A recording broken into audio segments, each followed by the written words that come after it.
All right, let's talk about that one part of German grammar that drives everyone a little bit crazy: adjective endings. Specifically, what on earth to do with them after words like ein or eine. If that sounds familiar, don't worry. We're going to make it all make sense today.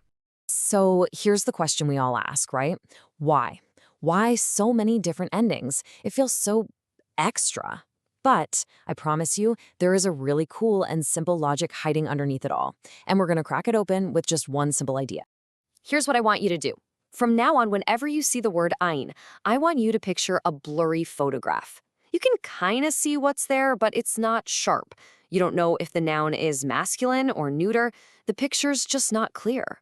Well, the adjective's job is to be the high-definition lens. It adds a special ending that snaps the whole picture into focus and tells you exactly what you're looking at. This is our key.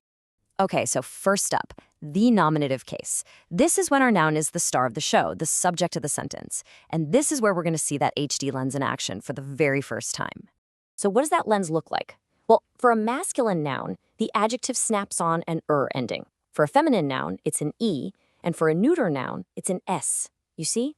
These endings aren't random. They are literally the missing information that blurry ein can give us. They're clues.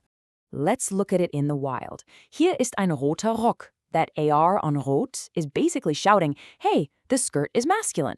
Then you have eine blaue Hose. That E is the clear signal that Hose is feminine. And with ein schickes Kleid, that S tells you without a doubt that Kleid is neuter. See, the adjective is doing all the hard work for us. Okay, I know what you're thinking. Oh no, a new case. Here come a bunch of new rules. But what if I told you that for the accusative case, when the noun is a direct object, it's actually super simple? Really, only one little thing changes. And this is it. This is the whole shift right here. Just look at the masculine noun. In the nominative, we had ein roter Rock. But in the accusative, it becomes einen roten Rock. The article itself changes to einen, and the adjective just follows suit, taking on that en ending. And the best part? This only happens with masculine nouns. So let me just say that again, because it's a huge relief. For feminine and neuter nouns, when you go from nominative to accusative, absolutely nothing changes. The endings stay exactly the same. E for feminine, Ises for neuter. The only new piece of the puzzle is that masculine adjectives now get an N. That's the only thing you have to remember.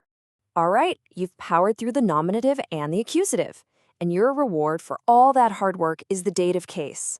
I'm not kidding, this is about to get so much easier. The dative offers us this beautiful, simple shortcut that you're going to love. And here it is. This is the one. This is the only ending you need to know for adjectives in the dative case right after an indefinite article. Doesn't matter if it's masculine, feminine, neuter, or even plural. The ending is always, always en. That's it. And just look at this. Einem guten Freund, that's masculine. Einer guten Freundin, that's feminine. Einem kleinen Kind, that's neuter. It doesn't matter. The adjective just gets a simple en and calls it a day. It's so consistent. It's actually kind of beautiful, right? Okay, let's wrap this up and put a bow on it. We've gone through the 3 big cases, but I've got one last bonus tip for you that's going to make everything we just learned twice as powerful. And here's the real game changer: possessive articles. You know, words like mine, dein, sein, ihr, my, your, his, her. They all play by the exact same rules as ein. The whole blurry photograph idea, the HD lens endings, it all applies to them too. So when you say, das ist ihr neuer Rock, why is that AR there? For the exact same reason. The word ihr is just as blurry as ein, so the adjective needs to step in and clarify that rock is masculine. Same deal with ihre schicke Bluse. Once you get the pattern for ein, you've automatically learned it for mine, dein, sein, all of them. So what's the big idea to take away from all this? It's this right here. Stop trying to memorize a million different charts. Instead, the next time you see ein or mine in a sentence, just think blurry photo. The adjective isn't your enemy. It's your friendly helper. It's just adding that lens to make everything clear.